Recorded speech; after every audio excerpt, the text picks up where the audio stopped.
pique mais c'est bon. Anne Romanoff. Willy Rovelli, Oui. est-ce que c'était mieux avant ou c'était pas mieux Écoutez, avant? Anne, pour cette nouvelle année, je voudrais vraiment nous souhaiter à tous le meilleur. C'est donc pour ça que ce midi, je voudrais donner une vraie leçon d'espoir à tous ceux nombreux qui nous écoutent chaque jour. Stop à la déprime. On n'est tellement pas bien dans ce pays qu'on passe donc notre temps à dire c'était mieux Avant. avant. Eh bien, il y a un historien suédois qui a démontré chiffres à l'appui que contrairement aux idées reçues, non, ce n'était pas mieux Avant. Regardez, par exemple, en 1900, 21% des humains savaient lire. Aujourd'hui, 86%. Vous voyez, c'est mieux. Ça veut dire que 86% de la planète peut potentiellement lire le livre de Nabila, dont je vous rappelle les grandes lignes. En 1912, je me suis fait refaire les seins. Et en 2014, je me suis fait refaire les seins refaits. Voilà. Ça aurait quand même été dommage que 86% se privent de ça.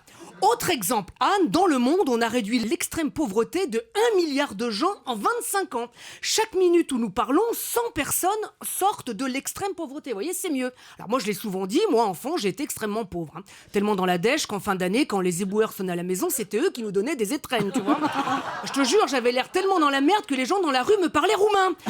Et ben, je suis content aujourd'hui de m'en être sorti. Maintenant, je peux offrir des vacances à ma mère. L'été dernier, tous les deux, on est passé en hélico au-dessus du volcan du Piton de la Fournaise à la Réunion.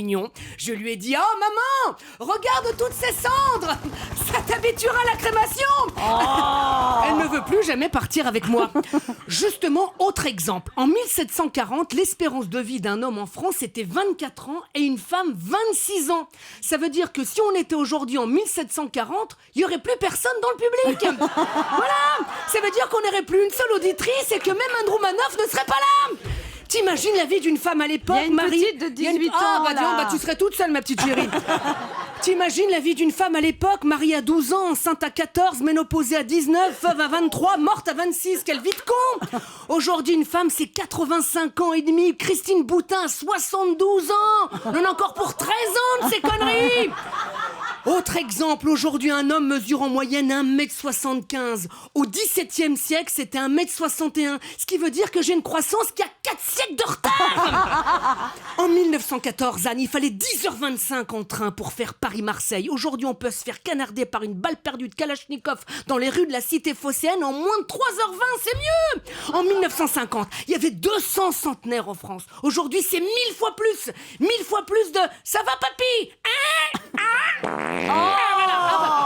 Ça veut dire oui. Voilà, bah c'est mieux, non? Tiens, en 1960, un travailleur au SMIC devait bosser 50 minutes pour s'acheter 1 kilo d'oranges. Aujourd'hui, 12 minutes, c'est mieux. Sauf Cahuzac, qui lui aura bossé 30 ans pour s'en faire apporter des oranges. Vous voyez, aujourd'hui, voyager en avion est plus sûr, il y a moins de morts sur les routes et plus de filles qui étudient dans les universités. Vous voyez, où que vous regardiez, Anne, c'est mieux maintenant.